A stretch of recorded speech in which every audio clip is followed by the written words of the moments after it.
നമസ്കാരം. രാഷ്ട്രീയ കേരളം തെരഞ്ഞെടുപ്പിൻ്റെ ചൂടിലേക്ക് കിടക്കുകയാണ്. 2025 ഈ വർഷം വരുന്ന ത്രിതല പഞ്ചായത്ത് തെരഞ്ഞെടുപ്പും 2026 ഏവരും കാത്തിരിക്കുന്ന നിയമസഭാ തെരഞ്ഞെടുപ്പും. സത്യത്തിൽ തെരഞ്ഞെടുപ്പ് വരുമ്പോൾ കേരളത്തിൽ വലിയൊരു രീതിയിലുള്ള മറ്റൊരു സംഭവം കൂടെയും നടക്കുന്നുണ്ട്.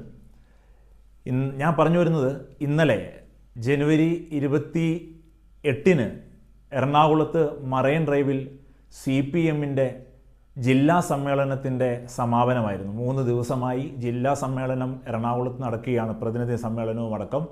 ഇന്നലെയായിരുന്നു മറൈൻ ഡ്രൈവിൽ അതിൻ്റെ സമാപന സമ്മേളനം.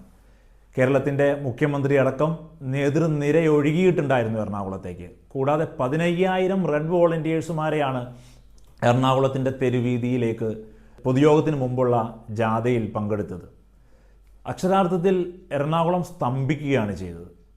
3 മണി മുതൽ 7 മണി വരെയുള്ള സമയത്ത് ഓഫീസ് ടൈമിൽ ആളുകൾ സ്കൂളുകൾ വിടുന്ന സമയം ഏറ്റവും കൂടുതൽ എറണാകുളത്തിൻ്റെ അവസ്ഥ നമുക്കറിയാം. കൊതുകും വെള്ളക്കെട്ടും ആവശ്യത്തിൽ കൂടുതൽ ബ്ലോക്കും ഒക്കെയായിട്ട് എറണാകുളം ഇങ്ങനെ വീക്ക് ഡേയ്സിൽ പന്തലിച്ച് നിൽക്കുന്നൊരു സമയത്താണ് ഏറ്റവും പീക്ക് ടൈമിൽ തന്നെ ഇങ്ങനൊരു നേതൃയോഗവും ഒരു പൊതുസമ്മേളനവും എല്ലാം CPM സംഘടിപ്പിക്കുന്നത്.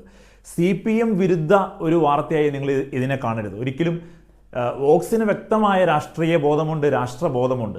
ഞങ്ങൾ അങ്ങനെ തന്നെ തുറന്ന് സംസാരിക്കുകയും ചെയ്യും. ഇന്നലെ നടന്ന ഒരു പൊതുസമ്മേളനത്തെ ആധാരമാക്കി പറയുന്നു എന്നുള്ളത് കൊണ്ട് ഇതൊരു CPM വിരുദ്ധമായി നിങ്ങൾ കാണേണ്ടതില്ല. മലയോര ജാഥയുമായി പ്രതിപക്ഷ നേതാവും തുടങ്ങിയിട്ടുണ്ട്, വരുന്നുണ്ട്. അതും മറ്റൊന്ന് അല്ല കാര്യം, ഇത് തന്നെയാണ് സംഭവിക്കാൻ പോകുന്നത്. അപ്പോൾ ഞങ്ങൾക്ക് പറയാനുള്ളത്, ഈ പൊതുസമ്മേളനങ്ങളും കാര്യങ്ങളുമെല്ലാം ഒരു ഉച്ച സമയത്തോ ഡ്രൈ ആയിട്ടുള്ള ഒരു സമയത്തേക്ക് നിങ്ങൾ മാറ്റി വെച്ച് കഴിഞ്ഞാൽ പൊതുജനത്തിന് അറ്റ്ലീസ്റ്റ് ഏറ്റവും കുറഞ്ഞത് അത്രയും ഉപകാരമാവും. ഏറ്റവും കൂടുതൽ പീക്ക് അവറും ഓഫീസ് അവറും ഒക്കെ നിൽക്കുന്ന ഒരു സമയത്ത്, ജനം റോട്ടിലേക്ക് തള്ളി ഇറങ്ങുന്ന ഒരു സമയത്ത് തന്നെയാണ് ഇങ്ങനെ ഒരു ജാഥ സംഘടിപ്പിക്കുന്നത് എന്നുള്ളതാണ് ഇതിലെ ഏറ്റവും വലിയൊരു പോരായ്മയെ കാണുന്നത്. അക്ഷരാർത്ഥത്തിൽ കലൂരും കടവന്ത്രയും എടപ്പള്ളിയും എല്ലാം ഇന്നലെ ബ്ലോക്ക് ആവുകയായിരുന്നു. കാരണം ഈ മറൈൻ ഡ്രൈവിൻ്റെ ഒരു ബ്ലോക്ക് പന്തലിച്ചിട്ട് നഗരത്തിൻ്റെ വിദൂരതയിലുള്ള ബ്ലോക്കുകളിലെ സ്ഥലങ്ങളിലേക്ക് കൂടി അതിൻ്റെ ബ്ലോക്ക് വ്യാപിക്കുന്നൊരു സംഭവമാണ് കണ്ടിട്ടുണ്ടായിരുന്നത്. 15,000 വോളണ്ടിയേഴ്സുമാരാണ്, റെഡ് വോളണ്ടിയേഴ്സാണ് പങ്കെടുത്തത്. ഇന്നലെ കണ്ട ഒരു മറ്റൊരു സംഭവം, 20 പേരടങ്ങുന്ന അല്ലെങ്കിൽ 25 പേരടങ്ങുന്ന ഒരു ഗ്യാങ് ആയിട്ടാണ്, ഒരു സംഘമായിട്ടാണ് റെഡ് വോളണ്ടിയേഴ്സ് ഇങ്ങനെ നടക്കുക.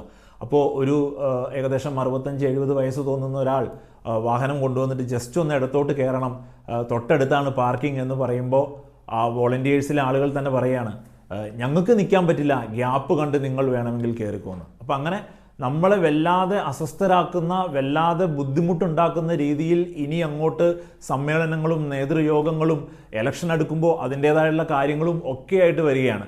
മറ്റേതെങ്കിലും സംസ്ഥാനങ്ങളിൽ ഇങ്ങനെയൊക്കെ ഉണ്ടോ?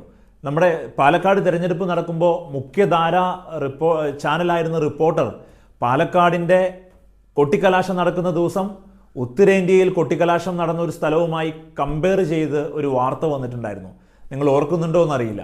അപ്പോൾ അവിടെയെല്ലാം പൊതുജീവിതത്തെയും സാമാന്യ ജീവിതത്തെയും ബാധിക്കാത്ത രീതിയിലാണ് ഇത്തരത്തിലുള്ള എല്ലാ കാര്യങ്ങളും നടക്കുന്നത്. സാർ, നിങ്ങൾ ഞങ്ങളെ ഇനി വലിയ രീതിയിൽ നിങ്ങളുടെ ബലപരീക്ഷണമൊന്നും കാണിച്ചു തരണ്ട. ഇനി മറ്റുള്ളവർ ചിന്തിക്കുക ഇങ്ങനെയാണോ?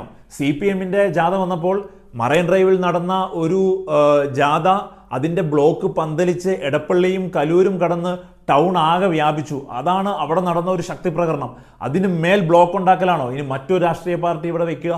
നിങ്ങളാരും ഞങ്ങളെ, സാമാന്യ ജനങ്ങളെ, നിങ്ങളുടെ ബലപരീക്ഷണം അല്ലെങ്കിൽ നിങ്ങളുടെ ഒരു ശക്തി ഇത്തരത്തിലുള്ള ജാഥകളും മറ്റും നടത്തി ബ്ലോക്ക് ഉണ്ടാക്കി വലിയ രീതിയിൽ റോഡുകൾ സ്തംഭിപ്പിച്ച് ഗതാഗതം താറുമാറാക്കി കാണിക്കേണ്ട കാര്യമില്ല. നിങ്ങളെ ഞങ്ങൾക്കെല്ലാം അറിയാം സാർ.